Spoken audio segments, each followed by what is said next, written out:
भारत माता की जय। 16 अप्रैल 2020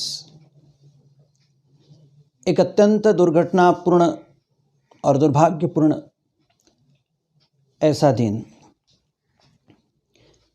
एक घृणास्पद, एक अमानवीय और भयावह घटना का स्मरण यह दिन अवश्य करेगा। त्र्यंबकेश्वर के पवित्र भूमि पर बसने वाले दक्षिणमुखी हनुमान मंदिर के महंत श्रद्धेय कल्पवृक्ष गिरिजी महाराज, जो 70 साल की आयु के थे, सुशील गिरिजी महाराज जो उनके उत्तराधिकारी थे, उनको ले जाने वाले चालक, उनका नाम तेलगड़े था। इन सब की पालघर में, बंबई के ठाणे जिले में जघन्य हत्या हुई, निर्मम हत्या हुई।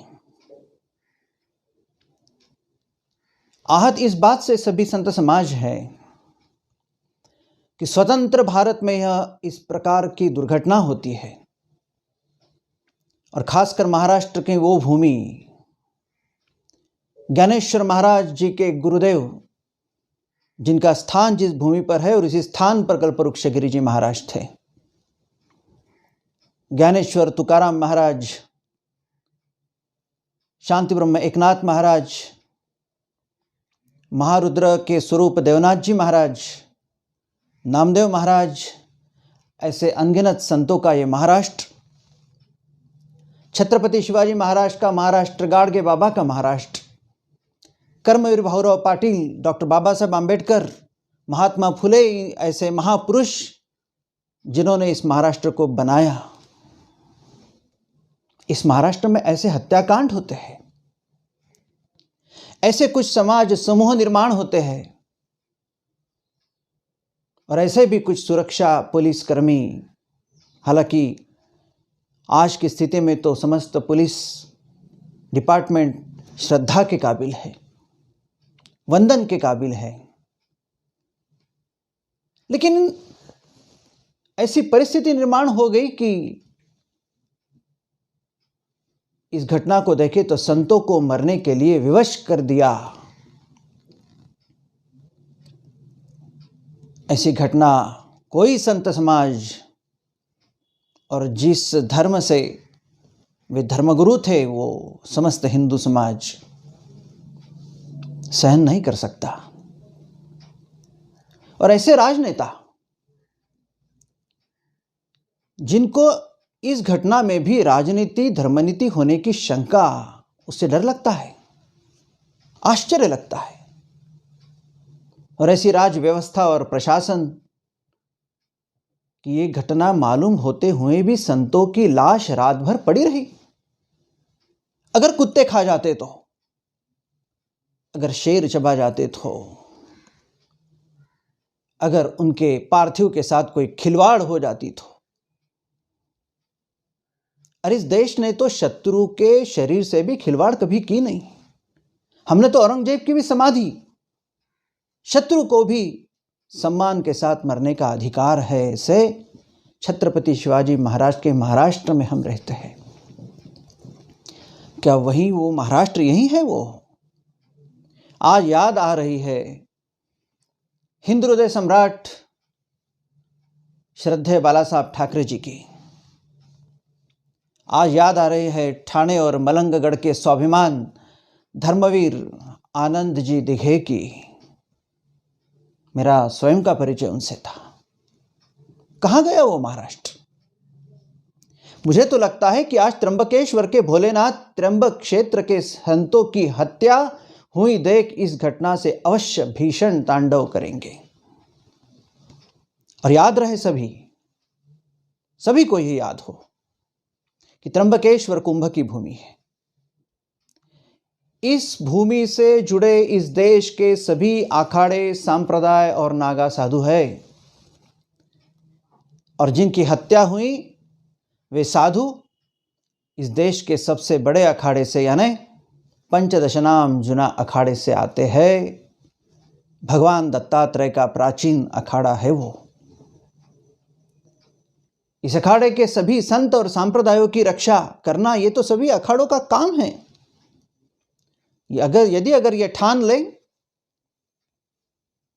तो स्वयं की रक्षा करना, धर्म की रक्षा करना और सांप्रदाय कोई हो उनकी भी रक्षा करना, उसके लिए टक्कर देना, ये अखाड़े भली भांति जानते हैं, सभी संत जानते हैं और वो ताकत भी रखते हैं। धर्मनिरपेक्षता की आड़ में किसी धर्म विशेष की प्रताड़ना करने वाले अगर कोई कहता है कि कोई इसे राजकीय धार्मिक रंग ना दे, तो ऐसे उपदेश करने वाले ये समझ भी ले और ये ना भूले कि यह देश छत्रपति शिवाजी महाराज जी का है, यह देश गुरु गोविंद सिंह जी महाराज जी का है, यह देश राणा प्रताप का है, यह देश देवी अहल्या का है।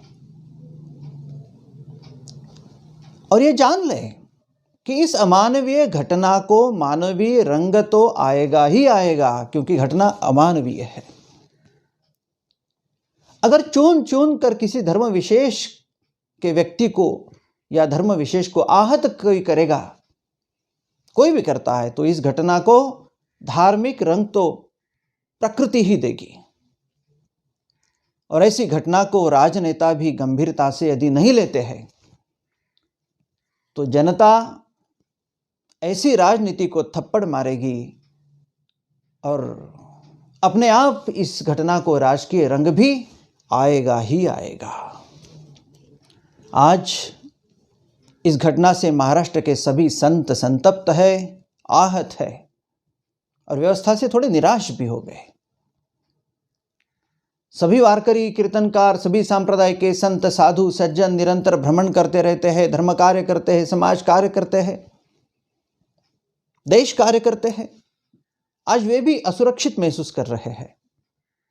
अगर वातावरण सुरक्षित नहीं है तो वे स्वयं की और स्वयं होकर अपने सुरक्षा की व्यवस्था कर सकते हैं। लेकिन हम सभी संविधान को मानने वाले हैं, कायदे कानून को मानने वाले हैं, न्याय व्यवस्था का सम्मान करने वाले हैं।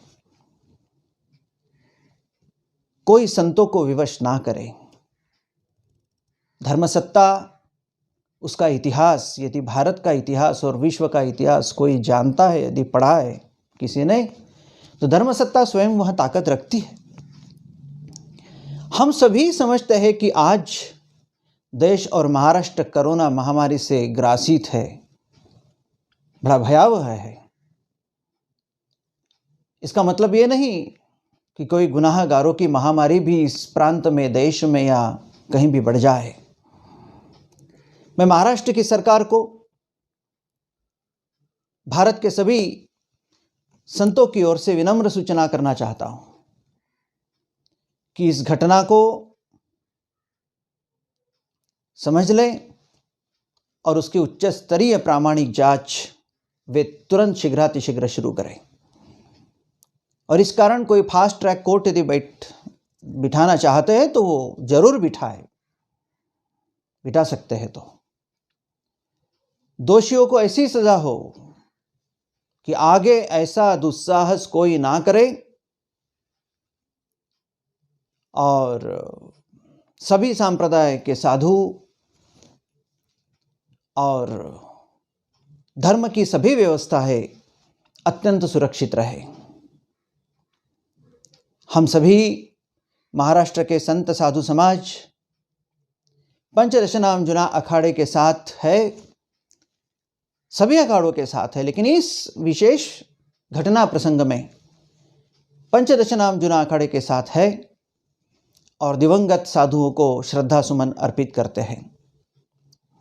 स्वतंत्र भारत में इस प्रकार साधु संतों की हत्या हो सकती है, यह एक विदारक अनुभव है। और महाराष्ट्र के संदर्भ में छत्रपति शिवाजी महाराज के सुरक्षा कवच में, संस्कार की रचना कवच में रहने वाले हम सभी को यह आश्चर्य हो रहा है।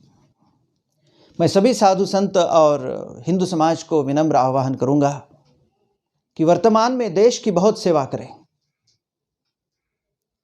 शासन जो भी बताता है, जो भी सूचनाएं आती है, उसके अनुसार तो हम सहयोग देंगे ही देंगे, लेकिन इस घटना प्रसंग को हम भूल नहीं सकते और कोई ना भूले। और आगे इस घटना को स्मरण करते हुए अपने धर्म को मार्गदर्शन करने वाले जो भी संत आगे कोई सूचनाएं देंगे, उस सूचनाओं की प्रतीक्षा करें। देश, संविधान,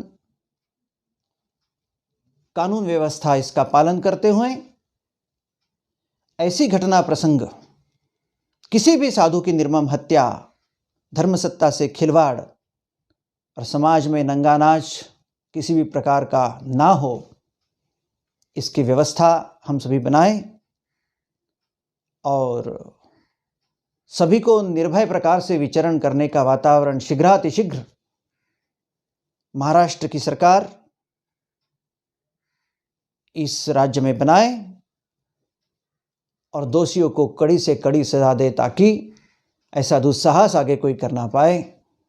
इतना ही आह्वान करता हूं और इस घटना की घोर निंदा करता हूं, भर्त्सना करता हूं और सभी साधु समाज का